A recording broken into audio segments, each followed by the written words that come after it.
Hey everyone, so today I'm going to zone in on one of the most annoying things ever, which is looking for daycare.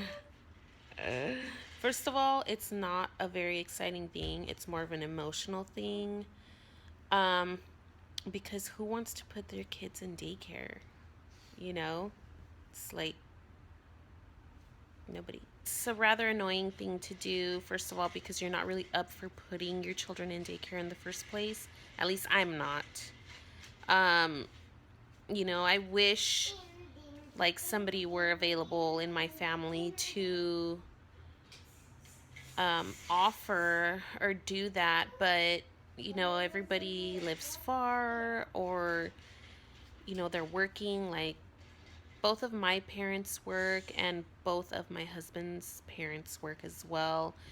And they're really the only close ones. My sister goes to school, and she has a job as well. It's just one of those who's photo bombing back there. It's just one of those things, where it's unfortunate you don't have um, family or close friends to kind of help you out. You got to do what you got to do. I'm going back to work next week. So, yeah. I mean we're kind of already signed up for one, but it's not my ideal what I'm looking for, and I don't think it was my husband's either. The money or the price that she offered was really cheap, but I'd be willing to pay more to see more of my expectations met, or first impression, I guess. And first impression, it really does matter with these kinds of things, especially because you're leaving your child with a stranger, a complete stranger. um and I know, people say like don't judge a book by its cover, but in this case the cover goes a long way, because I'm meeting you for a couple of minutes so that you can watch my kids for 5 days a week for over 8 hours, because you drop them off early to get to work on time. You work your 8 hours or 9 hours, and then you still have to go and pick them up. So all of that time added together, it's about nine and a half hours around there. So yeah. For all you daycare providers, first impression goes a long way. Um, so what are the things that I expect out of a provider? Not to judge by the neighborhood, but I can't help but look at the surrounding houses. Because you don't want to be dropping your kids off in the hood, unfortunately, where you live. Um, because if the neighborhood doesn't look right, I ain't leaving my kids there. When we walk up, I like to see like a nice front yard, green grass hopefully, and trimmed. Um, and then once we're inside the house too, a nicely picked up house. Um, Organization. Um,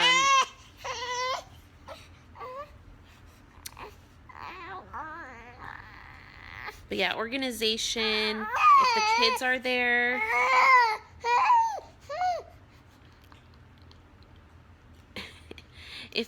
are there, then I kind of like see how they interact with the provider, the helpers, if they have any.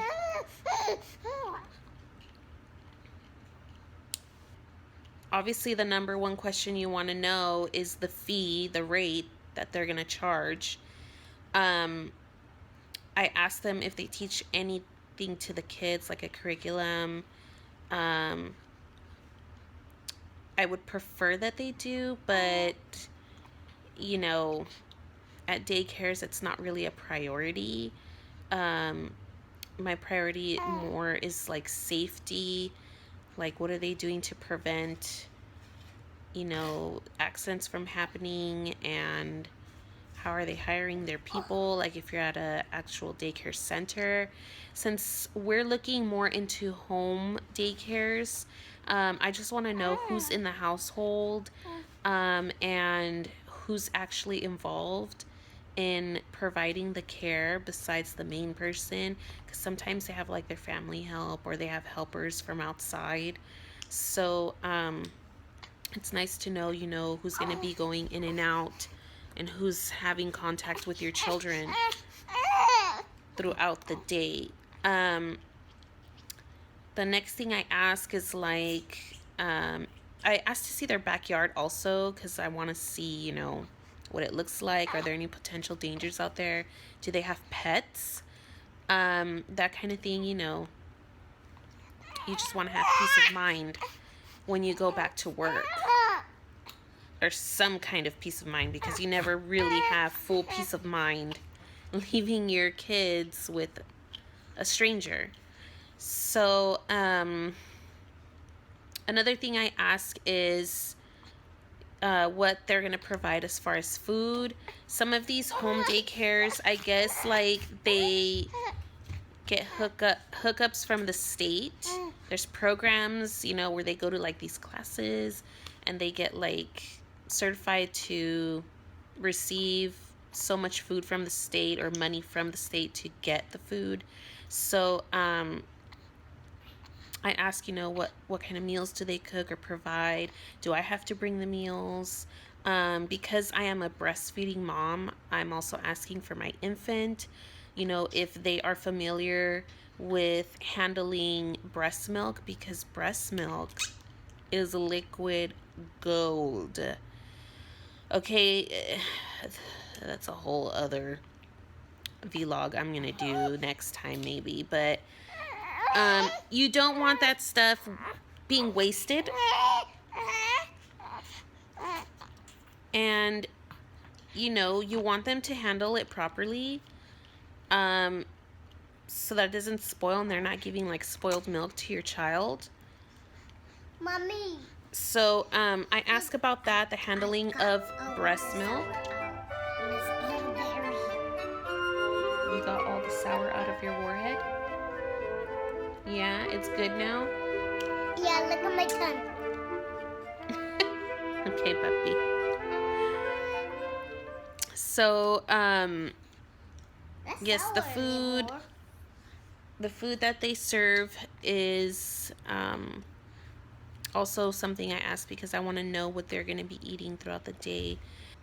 And then, of course, I want to know how many kids do they already have, and the ages, more or less, like what ages they range.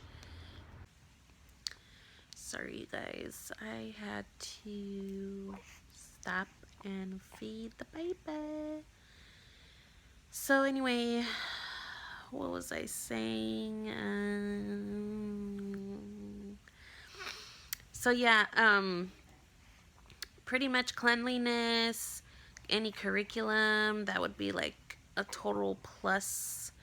The food that you're gonna feed the children, the help, and of course the fees or the rates.